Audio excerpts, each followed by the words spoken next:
C'est parti pour 24 heures. 24 émissions en 2 jours. Quels sont les secteurs porteurs qui marchent sur place? Nous sommes capables de prendre des risques, nous sommes capables de faire des choses. Les entreprises françaises qui opèrent à l'international sont compétitives. C'est un véritable enjeu, c'est les 24 heures, cette grande aventure de la mobilité internationale.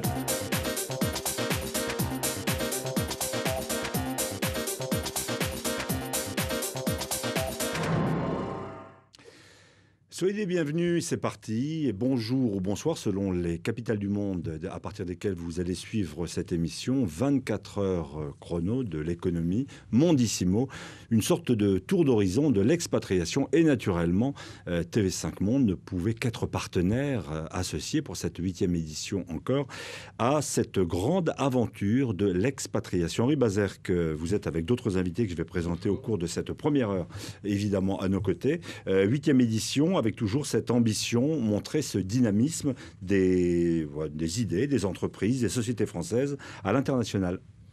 Effectivement, déjà un grand merci à TV5 parce qu'effectivement TV5 est coproducteur de cet événement. C'est avec eux que j'ai créé, c'est avec vous que j'ai créé cet événement il y a 8 ans. Donc déjà l'an dernier c'était l'âge de raison, 7 ans. Aujourd'hui 8 ans c'est l'explosion, on le voit à travers tous nos partenaires, plus de 40 partenaires.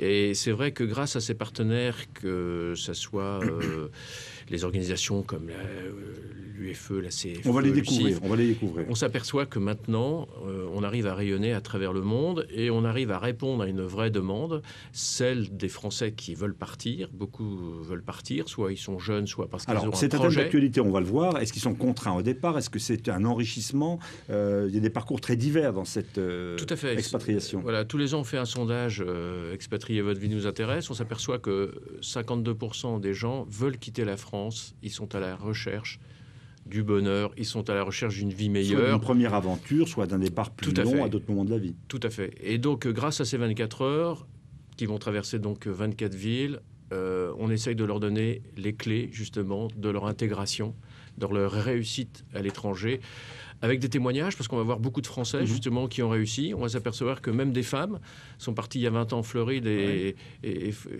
cultivent des pamplemousses, ou des architectes français qui ont réussi au Brésil à avoir la confiance du Brésil pour créer des villes nouvelles. On va voir énormément de choses. Des parcours très différents, effectivement stimulants, des exemples. Ouais. Alors, Yves Bigot, vous nous recevez, j'allais dire, chez vous. Nous sommes aussi chez nous pour ce partenariat. TV5 Monde ne pouvait qu'être à côté de cette aventure de 24 heures, messieurs. Évidemment, Philippe, parce que nous avons 4 types de téléspectateurs, comme vous le savez, mais comme tout le monde ne le sait pas.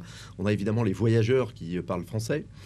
On a tous les expatriés, bien entendu français, mais aussi des autres pays qui parlent notre langue.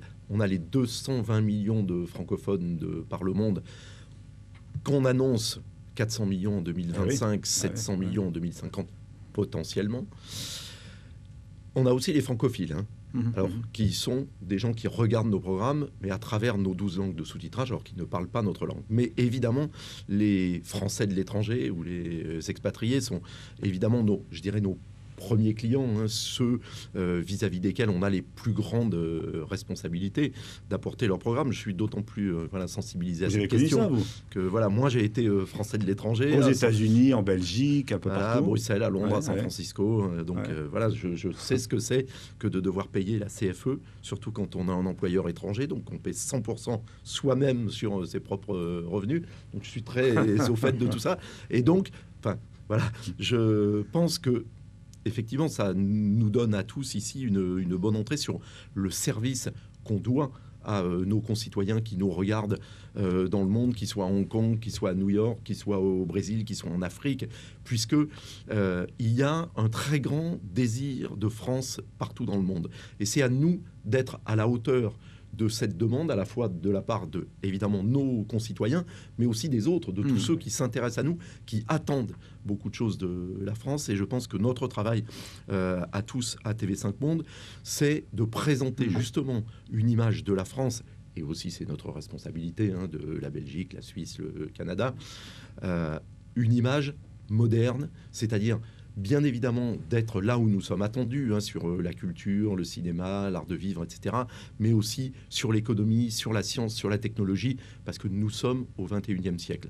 Et c'est souvent un danger quand nous sommes un service public, comme c'est notre cas. En plus, nous sommes le service public de plusieurs services publics, mais de justement être à l'heure, comme le disent les rappeurs. Vous savez, ils portent tous une breloque autour du cou pour dire que eux, ils vous donnent l'heure, parce qu'ils vous parlent pas de ce qui se passe il y a 2 ans, ils vous parlent de ce qui se passe aujourd'hui, dans la rue, dans la réalité quotidienne des gens. C'est ça notre job à TV5 Monde, aussi bien dans l'information que dans nos programmes, dans la culture, etc. Donc nous, on fait un peu Mondissimo toute l'année. On est le lien avec tous ces publics que vous venez de décrire. En tout cas, nous sommes effectivement heureux de participer à cette aventure pour la 8e année. Un économiste à ce premier plateau, Marc Touati, aux commandes de l'économie et de la finance, le sigle ACDFI. On va parler de l'état de cette économie, de l'envie de l'expatriation. Qu'est-ce que vous nous en dites d'un point de vue comme ça macroéconomique? Alors déjà, bon, vous savez, un économiste, il répond jamais à la première question, il C'est répond à la bien deuxième, évident. mais c'est vrai que... Je ne me faisais aucune illusion, rassurez-vous. Mais je vais y répondre, ne vous inquiétez pas. Ouais. Non, c'est un plaisir d'être là parce que j'étais le parrain, je crois, d'une des premières séries. Donc c'est vrai que ça fait longtemps qu'on est là avec Henri. Et bravo de continuer comme ça. Christine Lagarde, Exactement, il y a 8 ans, exactement. Bon, Ça nous messieurs, rajeunit c'est pas tout l'heure, ça. donc on parle d'aujourd'hui. Allez-y. Mais bon, moi, si les rappeurs parlent du présent, moi je parle du futur. Vous voyez, donc effectivement, je suis là pour ça, pour dire que... peux vous poser une question? Allez-y. Pourquoi vous n'êtes pas riche? Ah bon, comment vous le savez que je suis pas riche? Mais parce que sinon vous ne seriez pas ici ni à Paris. Oui, elle est Vous très seriez bonne. à Acapulco. Non mais parce que Effectivement. la grande question c'est de se demander toujours pourquoi si les économistes savaient ce qui allait se passer, ils feraient pas économistes, ils feraient spéculateurs. Excellent, Donc en fait excellent. vous analysez a posteriori ce qui s'est passé. Marquez, si nous on savait le programme qui marche, on le fera aussi. Donc d'ailleurs, on le fait sur TV5. On le fait sur TV5. Ah, ça commence fort en tout cas, effectivement, c'est très bien. Allez-y. Non mais bon, déjà, je vais pas vous raconter ma vie, mais c'est vrai que c'est ma passion l'économie. Donc effectivement, tous les ans, je fais le bilan de mes prévisions, rassurez-vous, et je dis là où effectivement on a eu bon, là on a eu moins bon. On Mais ce pourra qui se est voir après l'émission. avec plaisir. Mais néanmoins, c'est une question importante parce que c'est 2 métiers différents. Faut pas être jugé parti. Quand on fait de la prévision, quand on fait du conseil, c'est pas forcément, vous savez, les cordonniers sont les moins bien chaussés, etc. C'est jamais bien, je dirais, d'être jugé parti. C'est-à-dire, moi, par exemple, j'ai une charte déontologique depuis des années qui m'interdit d'investir dans ce que je vais conseiller ou pas. Vous voyez, donc c'est peut-être pour ça que malheureusement, j'ai pas fait. Puis bon. Quand on investit, on peut prendre des risques et après, c'est le couple rendement-risque. Vous savez, plus vous prenez des risques, plus vous avez du rendement élevé. Mais Alors il faut au-delà de également être vous, très perdant. est-ce que vous C'est la pouvez- question du Non, DG. c'est vrai, Donc c'est moi, je vrai. réponds. C'est vrai. Non, je vais répondre à la question Voilà. de votre employé. Oui, Voilà. Qui n'est pas riche non plus, d'ailleurs, je profite pour le dire. Et qui Ça va dé- le rester. Ça dépend. Parce que, selon François Hollande, vous êtes riche, vous gagnez plus de 4 000 euros par mois. Hein, Non, donc, ça, il a dit attention. ça il y a 7 ans, 8 ans.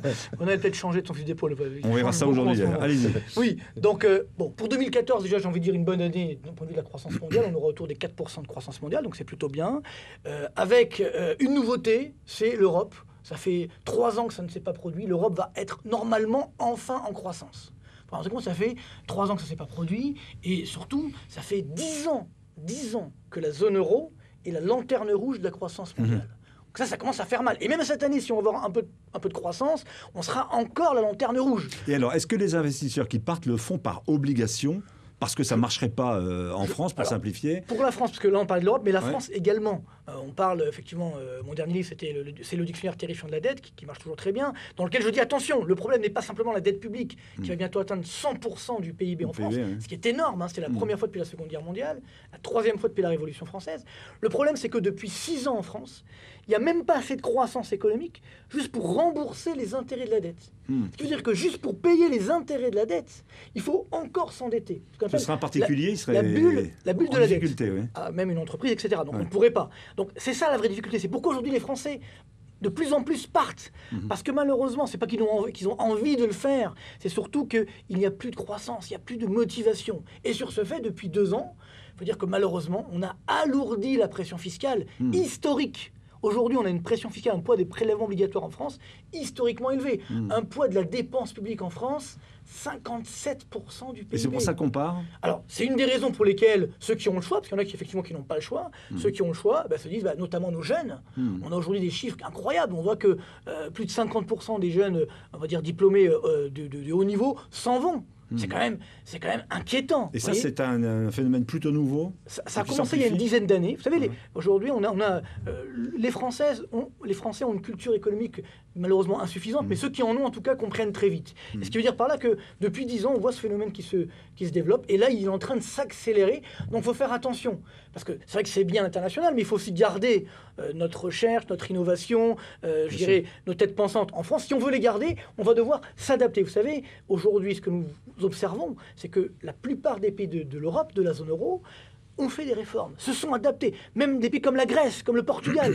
Ils sont en train de s'en sortir. Oui. Ils sont en train de s'en sortir. Le seul pays qui, depuis cette crise, a refusé de faire des réformes, quand je dis des réformes, c'est des vraies réformes, c'est la France. On verra peut-être ça aujourd'hui avec une conférence de presse du président de la République. Beaucoup d'invités qui vont succéder au cours de ces 2 fois 12 heures. C'est parti, on lance ? Alors, on va lancer, mais je voudrais juste, pour compléter ce que dit Marc, dire une chose. Vous savez qu'on s'interroge souvent sur le dynamisme des Américains, des entrepreneurs américains. Il faut savoir que dans la déclaration d'indépendance des États-Unis, il y a 3 mots.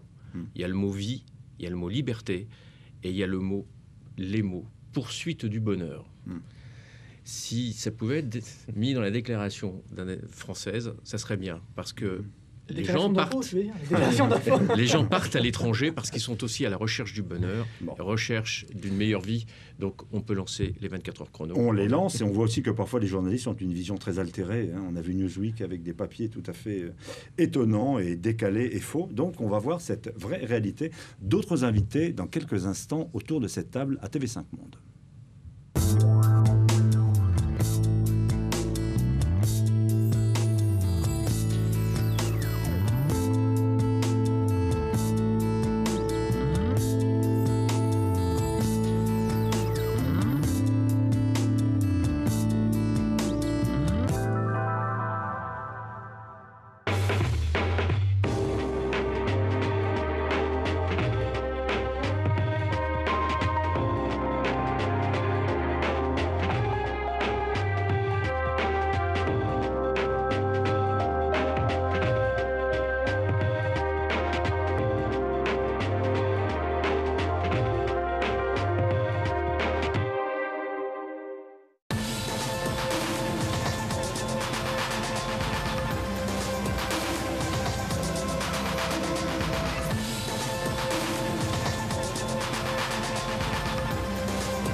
Chrono toujours sur les plateaux de TV5 Monde. Autre regard, autre intervention avec Monique Cerisier-Benguiga, présidente de Français du Monde, l'une des 2 associations de Français expatriés que l'on classe plutôt à gauche. Vous nous direz tout à l'heure ce qu'il en est. Et puis quelqu'un que je vais présenter qui prend ses fonctions depuis quelques heures, Christophe Bouchard, directeur des Français à l'étranger et donc de l'administration consulaire. Vous dépendez du ministère des Affaires étrangères, un rôle important. Les Français qui vivent à l'expatriation vous découvrent aujourd'hui. Ils sont combien? Félicitations donc pour ce nouveau poste. Et qu'avez-vous à leur dire? Bonjour d'abord et merci pour vos paroles. Effectivement, je suis très heureux et très honoré d'occuper ces fonctions depuis 24 heures maintenant. Oui, 24 heures chrono. 24 heures chrono. Donc de directeur des Français à l'étranger, c'est-à-dire donc responsable du service qui, au sein du ministère des Affaires étrangères, gère le réseau consulaire et donc les relations, je dirais, de notre communauté française à l'étranger avec l'administration française. C'est-à-dire que le rôle de l'administration, c'est d'essayer d'accompagner ces Français dont vous venez de commencer à parler dans leur vie à l'étranger, dans leur départ vers l'étranger et dans toutes les relations. Il n'y a pas un type de départ, enfin c'est ce que voilà, c'est ça, il y a une grande diversité. Les expatriés dont vous parlez, c'est une partie des Français à l'étranger, mais les Français à l'étranger, c'est aussi des gens qui sont nés à l'étranger, qui, pour certains, depuis plusieurs générations, c'est pour presque la moitié d'entre eux des doubles nationaux, effectivement, qui sont français et qui ont la nationalité la plupart du temps du pays où ils vivent. Ce sont des gens qui parfois partent pour 2 ans, 3 ans, parfois pour 20 ans, pour 30 ans. On ne sait peut-être pas d'ailleurs au point de départ pour combien de temps on s'en va. Tout à fait, parfois dans un but d'abord professionnel et puis qui devient personnel. Beaucoup de gens épousent leurs conjoints dans le pays où ils se sont installés. Donc c'est une grande diversité. Et depuis quelques années, d'un point de vue gouvernemental, il y a d'ailleurs un ministre qui est dévolu à cette population. La France est plus attentive à ces populations? Oui, tout à fait, depuis quelques années, parce que c'est 2 millions, un peu plus de 2 millions de Français, c'est l'estimation, dont 1 600 000 qui sont inscrits dans nos 200 consulats dans le monde, et 2 millions de concitoyens donc, qui méritent tout à fait qu'on s'occupe d'eux. Vous nous en direz un peu plus tout à l'heure. Donc, je présentais tout à l'heure Monique Cerisier-Benguiga. Merci d'être également sur ce plateau de Mondissimo. Sénatrice pendant près de 20 années, c'est cela. Et aujourd'hui, présidente de cette association. Alors, qu'est-ce que vous leur dites à vos mandants d'association? Des messages économiques, mais peut-être également sociétaux ou politiques? Oui, par exemple, nous nous mobilisons actuellement contre la montée du racisme et de l'antisémitisme en France. Parce que c'est absolument contraire aux valeurs sur lesquelles nous avons fondé notre association, aux valeurs de la France que nous voulons pouvoir porter à l'étranger avec fierté. Et puis, ça nous atteint directement. La moitié d'entre nous sont binationaux, d'autres le deviendront. Parce que, comme le dit très bien monsieur le directeur, on vit à l'étranger, on s'y marie, on obtient la nationalité du pays d'accueil, on a des enfants binationaux, plurilingues. Et alors, quand on voit cette montée en France... Vous la ressentez en France, cette montée? Elle est ressentie par vos mandants? On a eu quand même coup sur coup les insultes envers Madame Taubira. Et parmi les Français qui partent, les jeunes qui partent, beaucoup partent parce qu'ils ne sont pas recrutés en France à cause de leur couleur de peau ou de leur patronyme. Donc ils ont plus de chances d'être recrutés à New York ou à Londres. Donc, parmi nous, nous sommes touchés par cela. Puis là, sur l'affaire Dieudonné, bon, nous réagissons aussi. L'antisémitisme est une peste. Nous ne voulons pas voir la France couverte par la peste brune. Donc, nous ne sommes pas seulement une association de service aux Français de l'étranger. Nous rassemblons les Français sur des valeurs. Et là, nous bougeons sur un sujet comme celui-là. Alors, quel rôle ont-ils, ces Français, d'un point de vue économique? Ils partent créer quelle richesse? Qu'est-ce qu'ils vont faire? Ils sont plus entrepreneurs? C'est tellement naturel que des jeunes d'aujourd'hui qui ont passé leurs vacances à l'étranger, qui ont fait des stages d'études obligatoires à l'étranger, qui ont fait le programme Erasmus, aient envie d'aller voir ailleurs. C'est pas parce qu'ils fuient la France, comme on le dit parfois? Il y a une part de difficulté d'être recruté en France dans un pays qui est très bloqué sur cette question, où les DRH ne recrutent que des gens qui leur ressemblent. Donc si on n'habite pas le bon... l'homophilie. Voilà. Si on n'habite pas le bon quartier, si on ne porte pas le bon patronyme, si on n'a pas la bonne tête... On se recrute entre soi. On se recrute entre soi. Donc, beaucoup de jeunes, et puis même des jeunes blancs habitant les beaux quartiers, éprouvent le besoin d'aller voir ce qui se passe ailleurs, et dans des sociétés où tout n'est pas décidé à 20 ans sur un concours. En fait, c'est un des problèmes de la France. Bien sûr. Christophe Bouchard, vous êtes sensible à ces propos qui sont tenus par les associations. On attendra tout à l'heure l'autre, bien sûr, autre association. C'est un thème également sur lequel vous êtes attentif. Il n'y a pas que la dimension économique, il y a culturelle, tout un environnement. Oui, je crois que comme Madame venait de le dire, il faut revenir à cette idée vraiment de diversité des parcours et des motivations. Et c'est une diversité à laquelle on doit répondre. Mais je crois qu'il faut bien voir ça. Les motivations sont différentes. Après, il y a évidemment les différences selon les zones dans le monde où et vous les aidez, vous les suivez, j'allais presque dire, pas individuellement, mais vous savez en gros où sont ces populations, où sont-elles le mieux réparties? Oui, tout à fait. Ça, on les connaît justement parce qu'on a ce réseau consulaire et d'ambassade très développé, le deuxième dans le monde, qui nous permet donc d'avoir ces statistiques et de voir les endroits, les pays où le nombre de Français augmente très fortement récemment. Il y a des pays comme l'Australie, comme les pays du Golfe, où la population augmente. En Europe, qui représente à peu près la moitié de la communauté française à l'étranger, là, les chiffres sont stables. L'Asie aussi, la Chine augmente. Et je crois qu'il faut aussi avoir ce message, je dirais, positif. Il faut partir de l'idée que c'est une très bonne chose qu'il y ait cette ouverture sur le monde. On ne peut pas penser au XXIe siècle dans le cadre des frontières. Donc à la fois que des Français s'installent à l'étranger. On a longtemps dit, il y a 20 ans, 30 ans, on reprochait aux Français de ne pas aller suffisamment à l'étranger pour s'ouvrir vers l'extérieur, ensuite revenir en France pour certains avec l'expérience acquise à l'international, de la même façon qu'il faut faire venir les talents de l'étranger en France. Vous savez, je crois que la richesse, maintenant, elle est perçue par les pouvoirs publics, au niveau administratif et au niveau politique. Et l'arbre des expatriés, quelques dizaines de milliers de personnes, ne cache plus la forêt des migrants. Les Français à l'étranger d'aujourd'hui sont plus que jamais des migrants. Et il y a une diversification importante de leurs attentes. Au point de vue administratif, par exemple, il a fallu créer le passeport grand voyageur récemment, qui permet à ceux qui bougent beaucoup d'avoir un passeport qui a suffisamment de pages. C'est bête, mais il a fallu des années pour l'obtenir. Et puis, dans la scolarisation des enfants, bien sûr, on demande des bourses scolaires et on est heureux de voir que les bourses scolaires pour aller dans les écoles françaises ont vu leur budget augmenter de 6 millions d'euros cette année. Mais les Français de l'étranger attendent aussi qu'on les aide à monter des programmes français langue maternelle, des sections bilingues, parce qu'ils sont partout. Et ils ont besoin d'autre chose. Il y aurait aussi quand même à parler des problèmes de sécurité qui sont lourds. Et puis profiter de cette tribune pour rappeler que le 25 mai, nos compatriotes éliront leurs conseillers consulaires dans chaque poste consulaire ou à peu près, et qu'il y aura ainsi un rapprochement des élus avec les citoyens. Et ces conseillers consulaires seront, nous l'espérons, des facilitateurs de relations entre les citoyens et l'administration. Le rendez-vous est pris. Nous allons rencontrer d'autres personnalités sur ce plateau, notamment un autre président d'association, Gérard Pélisson, qui va nous rejoindre dans un instant. On poursuit.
Suite de ces 24 heures chrono, toujours sur le plateau de TV5 Monde, partenaire de cette opération, avec deux autres invités qui vont répondre à mes questions.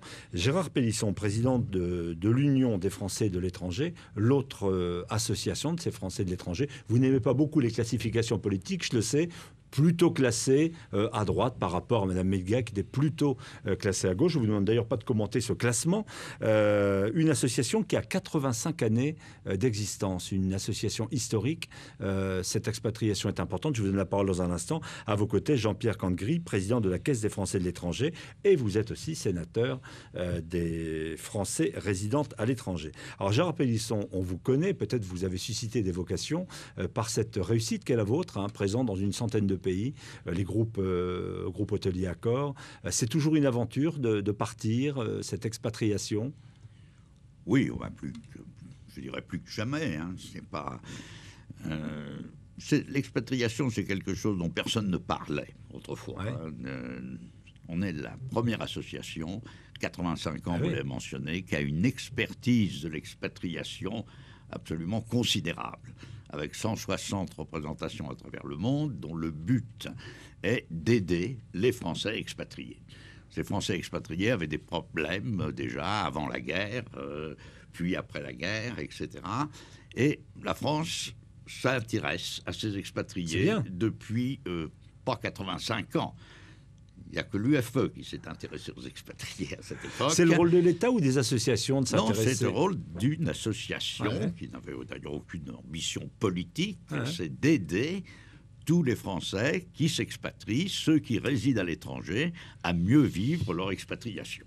Donc on a avec 160 représentations dans le monde, pratiquement un dans tous les réseau pays de la planète, hein, de gens et une expertise considérable et qui aide à l'heure actuelle beaucoup les jeunes qui débarquent dans un pays. Nous avons des chefs d'entreprise dans notre association qui peuvent leur donner un coup de main, etc. Voilà. Donc, si on entend parfois un discours dans la vie politique française. On serait contraint au départ, si on veut être entrepreneur, parce que la France ne serait pas un terrain d'aventure suffisant. Oui, ben, c'est exact. Lorsque nous avons décidé de développer notre réseau à travers le monde, il est clair que la France ne nous offrait pas les opportunités. Il y a déjà 50 ans, que le vaste monde qui s'ouvrait pouvait nous offrir. C'est un blocage culturel, alors, plus que politique. Écoutez, oui, et puis aujourd'hui, malheureusement, on a le sentiment que la France se rétrécit un peu. Notre économie ne va pas bien, c'est pas simplement un slogan. Les marges des entreprises sont les plus mauvaises qu'elles n'ont jamais été, etc. Quand vous n'avez plus de marge dans les entreprises, vous ne pouvez pas investir, vous ne pouvez pas faire de recherche, etc. Et donc, effectivement, il y a ce sentiment d'aller ailleurs et d'essayer, pour ceux qui ont du talent, de réussir. Alors, vous offrez un nouveau service à ces Français vivant à l'étranger. Un Français à l'étranger qui habite à 5 ou 10 000 km de Paris reste en contact avec, bien sûr, et a des intérêts encore avec la France. Et c'est de plus en plus difficile, à distance, de gérer leurs problématiques familiales, personnelles, patrimoniales, etc. Et donc, nous avons créé un service, France Expert, doté de 55 experts, notaires, avocats, etc., et qui apporte dans des conditions tout à fait intéressantes les services pour un divorce, un investissement, une cession d'immeuble, etc. Pour tout ce qui touche à la vie personnelle, familiale, et qui n'est pas pris en compte ni par les entreprises, ni bien sûr par les pouvoirs publics qui ne peuvent pas tout faire. Naturellement. Donc ce réseau France Expert a une utilité qui se démontre de plus en plus, de jour en jour. Jean-Pierre Candegris est à vos côtés. Je voudrais rajouter un mot quand même. Ah ben faites-le, mais j'allais vous donner la parole un peu plus tard. Mais si vous voulez le faire, le sénateur Candegris nous avons créé, attendra un instant pour s'exprimer. Fort de notre expérience, nous avons créé un nouveau site, une nouvelle plateforme d'information qui est lavoixdefrance.fr. La Voix de France étant l'organe d'information de l'UFE depuis, comme vous l'avez dit, 87 ans. Merci pour cette précision. Alors, Jean-Pierre Candegris, donc, comment se porte cette caisse des Français de l'étranger, cette Sécu? Elle n'est pas déficitaire, elle? Alors, il faut peut-être d'abord rappeler ce qu'est la Caisse des Français de l'étranger, de façon courte, bien entendu. Dans les années 70, le patronat a demandé aux autorités en place, c'était M. Giscard d'Estaing et M. Chirac, qui étaient aux rênes de la France à l'époque, que la sécurité sociale, qui n'avait d'application qu'en France métropolitaine et en Outre-mer, puisse s'exporter. C'était vraiment quelque chose de... Ça paraît... pourquoi pas, mais à l'époque, c'était quelque chose d'assez extraordinaire. Et c'est ce qui a été fait par une loi du 31 décembre 1977. Et j'ai vécu toute cette expérience qui a abouti en 1984 à la création de la Caisse de sécurité sociale des Français de l'étranger, qui couvre maintenant plus de 200 000 de nos compatriotes dans le monde, plus de 100 000 adhérents, puisque chaque adhérent a un ayant droit, un conjoint, un enfant, etc. Donc, il y a plus de 200 000 Français qui sont couverts dans le monde. Et la particularité, je vous l'ai dit tout de suite, c'est que cette caisse de sécurité sociale qui est autonome et qui doit gérer ses propres finances n'est pas en déficit depuis la création. Elle arrive à maintenir son équilibre et elle est en augmentation en nombre d'adhérents, moins que nous avons eu, et c'est ce que vient de dire tout à l'heure le président Pélisson, la crise est là et donc il y a moins de progression qu'avant, mais nous sommes en positif. Alors, il y a maintenant des députés qui représentent ces Français vivant à l'étranger. Vous êtes, vous, sénateur. C'est bien comme ça que les parlementaires soient aussi à l'écoute de cette population, puissent les représenter dans le débat politique français? Ah bah, écoutez, ça complète, puisque en métropole, il y a peu à cette élection. Il y a des députés et des sénateurs. Pourquoi à l'étranger n'y en aurait-il pas? Bien sûr. Moi, j'ai considéré, mais j'étais très mal vu à l'époque, 12 sénateurs, qui faisaient, je crois, leur travail, ça pouvait peut-être suffire, mais il a bien fallu, et puis la décision a été prise. Donc la France a donné un signe et de cet on a attachement, donné de ce lien. Ce qui fait que quand les textes sont examinés, ils le sont aussi bien à l'Assemblée nationale qu'au Sénat. Il y a une navette en ce qui concerne ces derniers et qui permet de mieux les étudier. Voilà pour ce regard. On sait donc que cette caisse se porte bien. Pour être le modèle peut être réimporté, puisque elle n'est pas en déficit. Et le président Pélisson vient de nous parler de ce nouveau service, lavoixdelafrance.fr, c'est bien cela. Et bien d'autres contributions, d'autres regards, d'autres échos dans la suite de ces 24 heures chrono.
Suite de ces 24 heures chrono, Mondissimo, toujours en liaison avec TV5 Monde. Deux autres regards sur cette expatriation, cette réalité économique, ce dynamisme entrepreneurial dans le monde, avec Dominique Brunin, délégué général Chambre de commerce et d'industrie internationale.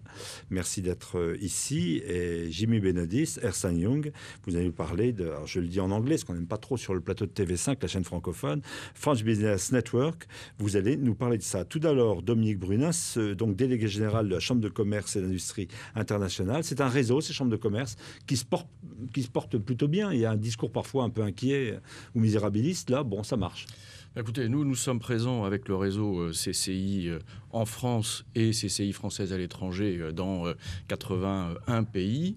Le réseau, pour la partie à l'international, se porte effectivement remarquablement bien, puisque nous sommes passés entre 2007 et 2013 de 20 000 entreprises adhérentes à plus de 30 000. Nous avons dépassé le budget consolidé de 51 millions d'euros et nous avons créé entre 2009 et 2013 750 postes de domiciliation d'entreprises dans une cinquantaine de pays, ce qui veut dire qu'aujourd'hui, un entrepreneur peut arriver à Hong Kong, où nous avons 45 postes de travail à disposition des entreprises françaises, et commencer à travailler avec les services fournis par la Chambre, soit pour démarcher des clients, soit pour créer une implantation. Et ce que nous constatons, c'est qu'aujourd'hui, sur cette activité, par exemple, de plateau d'affaires et de services à l'implantation, nous avons un taux de remplissage qui tourne aux environs de 90%. Et donc, nous continuons. Et en cette nouvelle année 2014, nous allons probablement encore créer entre 150 et 200 postes de travail supplémentaires dans les pays où nous ne sommes pas encore suffisamment renforcés sur cette activité. Et donc, nous le constatons. Et oui, nous allons bien. Vous adressez à toutes les entreprises constituées qui ont déjà un savoir-faire industriel ou économique, ou je dirais l'entreprise qui veut tenter sa chance à l'international? Nous nous adressons à toutes les entreprises et nous nous adressons à tous les entrepreneurs français.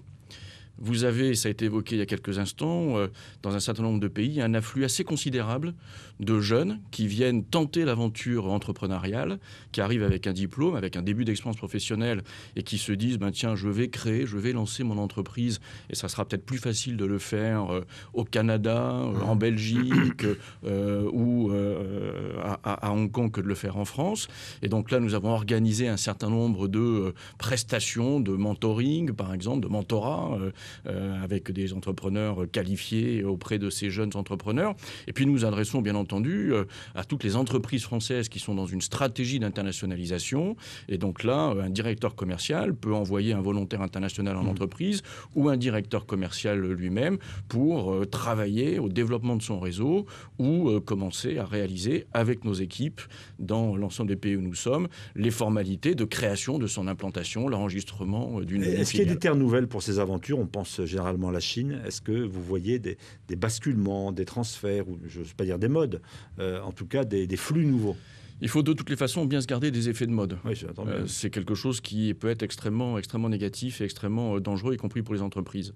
Ce que l'on voit apparaître aujourd'hui, c'est soit des tendances de renforcement sur un certain nombre de destinations, mais on voit aussi apparaître de nouvelles destinations.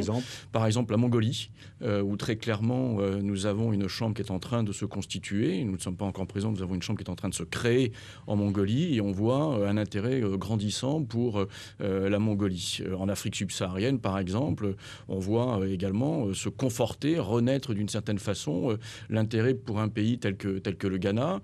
Donc on est en train de labourer les sentiers et les terrains qui sont les terrains bien connus des entreprises et dans lesquels il faut effectivement se renforcer. Mais on voit aussi apparaître de nouvelles pousses, de nouveaux germes dans des pays, des territoires qui ne sont pas encore dans les territoires classiques des entreprises françaises. Jimmy Benedis, autre regard sur cette réalité. Donc France Business Network, je le disais, Ernst & Young, grande entreprise également. Qu'est-ce que vous nous dites de cette... on parlait à l'instant de ces terrains d'aventure, en quelque sorte économique. Vous envoyez vous dépêchez des gens, vous dépêchez des actifs. Quel est votre rôle, quelle est votre contribution à cette expatriation? Eh bien, notre rôle au French Business Network chez EY, Ernst & Young, c'est de nous assurer que nous pouvons accompagner nos clients français à l'international en mettant à leur côté des collaborateurs de chez nous, des associés aux collaborateurs de chez nous, qui partent donc de nos bureaux ici en France pour aller s'installer, souvent durablement d'ailleurs. Pour accompagner, pour travailler avec les entreprises françaises à l'international et pour aller s'installer, je le disais, assez durablement, puisqu'on a un taux de retour qui est relativement faible, des gens qui choisissent ensuite de s'installer sur place et de rester dans les pays qui les ont accueillis. Nous avons aujourd'hui quasiment 200 collaborateurs et associés qui ont fait le choix de s'installer à l'international dans toute une série de pays qui sont en réalité les pays dans lesquels les entreprises françaises choisissent. Et qu'est-ce qu'ils font alors une fois sur place? Ils travaillent, ils intègrent les bureaux EY locaux, donc ils travaillent avec nos équipes locales, mais ils sont dédiés aux entreprises françaises, c'est-à-dire que ce sont les interlocuteurs privilégiés des filiales, souvent des grands groupes français, qui sont installés à l'étranger. Donc ils font les métiers que nous pratiquons dans notre entreprise, qui sont les métiers d'audit, les métiers de conseil fiscal, les métiers de conseil en transactions, de conseil d'une manière générale. Et ils se retrouvent face à des expatriés français qui sont, eux, aux commandes des filiales des entreprises françaises localement. Donc ça crée un lien, non seulement ça crée un lien, mais ça permet de mobiliser encore mieux nos ressources au profit des clients qui nous font le plaisir de travailler avec nous à l'international. Pour peut-être les internautes qui nous suivent en ce moment, ils doivent se dire, tiens, il y a beaucoup de choses, beaucoup de réseaux. Est-ce que tout ceci est coordonné? Est-ce que tout ceci, finalement, ne disperse pas les forces? Allez-y. Oui, c'est le petit monde, j'allais dire, petit entre guillemets, mais petit monde de l'expatriation. C'est-à-dire qu'on se rend compte qu'il y a effectivement beaucoup de réseaux, beaucoup de filières, beaucoup d'initiatives individuelles. Ça a été dit précédemment, une grande diversité de l'expatriation, mais que finalement, localement, tout le monde se retrouve. Ouais. Tout le monde se retrouve au sein des chambres de commerce, tout le monde se retrouve au sein des institutions qui regroupent les Français de l'étranger. Les Français, on le disait, quittent de plus en plus la France, mais aiment de plus en plus se retrouver entre eux pour parler de la France. Vous êtes d'accord? Oui, la coordination, elle commence et elle s'est renforcée il y a quelques mois maintenant, quelques années, elle s'est renforcée en France déjà. et des acteurs du commerce extérieur, on en parlera avec Bruno Durieux tout à l'heure peut-être, les acteurs du commerce extérieur, public, parapublic, privé, ont aujourd'hui maintenant l'habitude de dialoguer, d'échanger, de coordonner plus qu'on ne le faisait dans le passé nos différentes stratégies. Et puis à l'étranger, c'est la même chose. Le ministre des Affaires étrangères a demandé aux ambassadeurs de créer les conseils économiques autour d'eux. Ces conseils économiques rassemblent des entrepreneurs, rassemblent les représentants des entrepreneurs français à l'étranger. Les associations de Français, là aussi, sont très actives. Et donc, on a ce mécanisme de renforcement de cette concertation et de cette coordination, ce qui est une bonne chose, parce que c'est en étant plus coordonnés, en travaillant mieux ensemble, qu'on peut être aussi beaucoup plus efficace, pour ne pas dire beaucoup plus efficient en termes de présence et de développement. Merci pour ce regard sur votre rôle, votre contribution. On poursuit avec d'autres acteurs de cette expatriation dans un instant.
Autre plateau, autre rencontre, toujours sur le plateau de Mondissimo, 24 heures chrono de l'économie, en liaison, en partenariat avec TV5 Monde.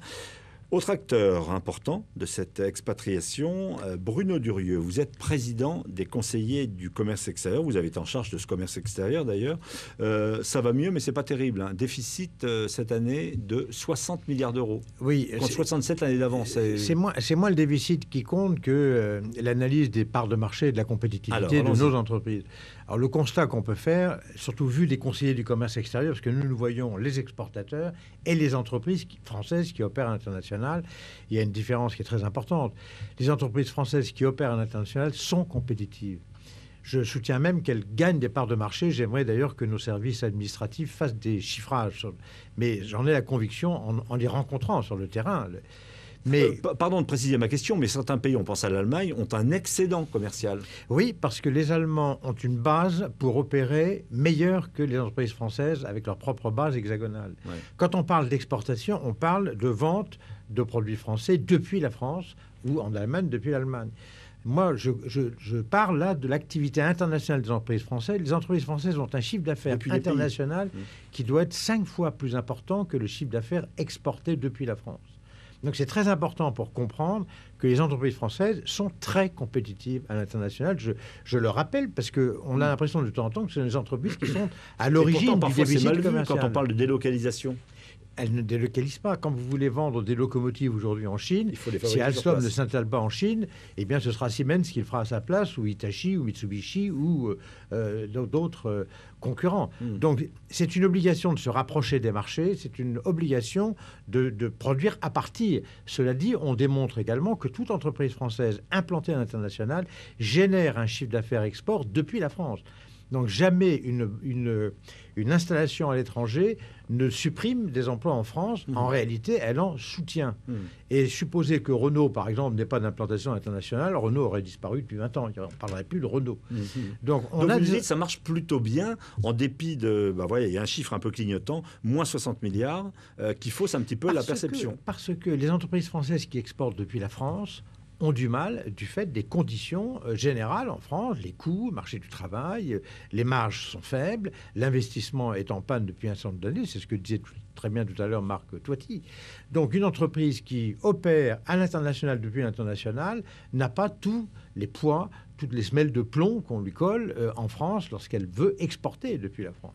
Alors, d'ailleurs, on voit bien que l'exportation n'est pas très dynamique. L'amélioration du commerce extérieur qu'on constate là, depuis quelque temps, c'est principalement le fait que les importations baissent, parce que la demande en France n'est pas très dynamique. C'est ça. Mais j'insiste sur ce point pour qu'on ne soit pas tous trop moroses et pessimistes. Les entreprises françaises à l'international sont compétitives.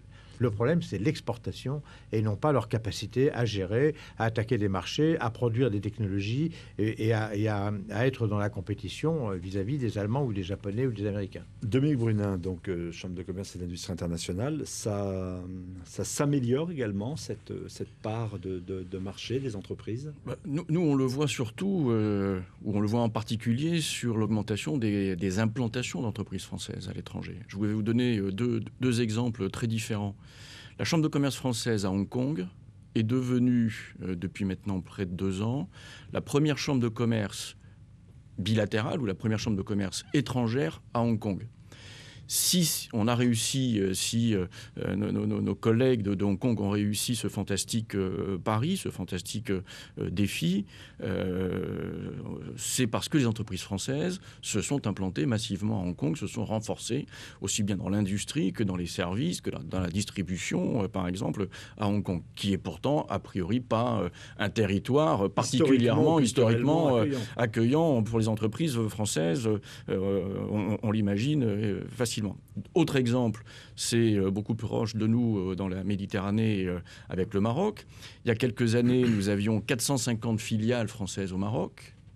Nous en avons aujourd'hui plus de 800. Donc en 5 ans, 7 ans à peu près, on est passé de 450 à plus de 800 filiales françaises. Tout simplement pourquoi ? Parce que plutôt que d'exporter, y compris sur un pays dont la proximité géographique, culturelle, telle que le Maroc est bien connue, l'implantation d'un entrepreneur au Maroc lui permet non seulement de travailler et d'irriguer son marché domestique marocain, mais à partir de là, d'établir, de se développer, notamment sur d'autres destinations telles que l'Afrique subsaharienne. Est-ce qu'il y a des zones justement en Afrique subsaharienne où ces entreprises françaises sont aujourd'hui directement concurrencées? On dit toujours, par exemple, qu'en Afrique, ce sont les Chinois qui ont pris la place des Français. On assiste à un véritable retour de balancier dans les flux et dans la présence française en Afrique. La présence française en Afrique, y compris en Afrique francophone, c'est petit à petit, nous sommes petit à petit désengagés. Et effectivement, les Libanais, les Chinois ont arraché beaucoup de grands marchés et au-delà des grands marchés, on se sont positionnés de façon extrêmement forte, notamment sur la distribution et le commerce de proximité. Aujourd'hui, il y a un véritable retour en force des entreprises françaises sur les pays, à la fois d'Afrique francophone, mais aussi la volonté et le renforcement très fort sur les pays d'Afrique non francophones. Et on le voit bien, nous allons, dans quelques semaines, quelques mois, ouvrir une chambre de commerce française au Ghana, à l'initiative de la communauté d'affaires française et de l'ambassadeur de France à Accra, qui est l'illustration même aujourd'hui de la diplomatie économique française, où c'est l'ambassadeur de France qui, aux côtés du secteur privé français, demande à ce qu'on fasse plus et mieux pour accueillir et renforcer la présence économique. Bruno Durieux, c'est le boulot des seules entreprises où il faut que la France, les pouvoirs publics, que vous avez bien connus, aient un rôle également. Où en gros, on vous dit laissez-nous faire, c'est notre boulot. Ils ont un rôle, Dominique vient de le dire très très bien, ils ont un rôle, et d'ailleurs pas seulement dans les pays centralisés, à régime politique centralisé, mais même dans les pays à économie de marché libérale comme la nôtre. Pourquoi ? Parce que l'ambassadeur aujourd'hui doit s'impliquer à fond dans les affaires économiques. Non seulement... Il y a un débat franco-français. Est-ce que c'est la diplomatie ou est-ce que c'est le ministère de l'économie qui a ce rôle ? C'est les deux. En fait, c'est les deux. Le ministère de l'économie intervient pour les financements qui soutiennent l'exportation. Nicole Bricq, par exemple. Nicole Bricq et Pierre Moscovici. Bien sûr. Mais vous avez également le rôle très important sur le terrain joué par les ambassadeurs qui sont en fait souvent les chefs de l'équipe de France de l'export. Laurent Fabius a pris une très bonne initiative lorsqu'il a créé des conseils économiques auprès des ambassadeurs où on retrouve l'essentiel des sections des conseils de l'étranger, où on retrouve les responsables des chambres de commerce. Ce qui veut dire qu'on a aujourd'hui non seulement des ambassadeurs qui s'intéressent à soutenir l'exportation, à soutenir le développement des entreprises françaises à l'international, mais des ambassadeurs qui sont connectés aux entreprises françaises implantées dans le pays où ils sont eux-mêmes en poste. Et ceci est très très important. Et moi, je m'en réjouis parce que j'ai fait la différence quand je compare à ce que c'était il y a 20 ou 30 ans. Autrefois, il y avait des ambassadeurs qui refusaient de faire des dîners d'affaires et qui invitaient un petit concert local de guitare ou un quatuor. Aujourd'hui, ça ne pose même plus question. L'ambassadeur reçoit les milieux d'affaires français, étrangers, et il est totalement impliqué. Merci messieurs, merci président Durieux d'avoir relativisé comme ça l'impression négative qu'on pouvait avoir de ce déficit. Vous nous dites que derrière, il y a un sacré boulot. C'est parti pour la suite de ces 24 heures chrono.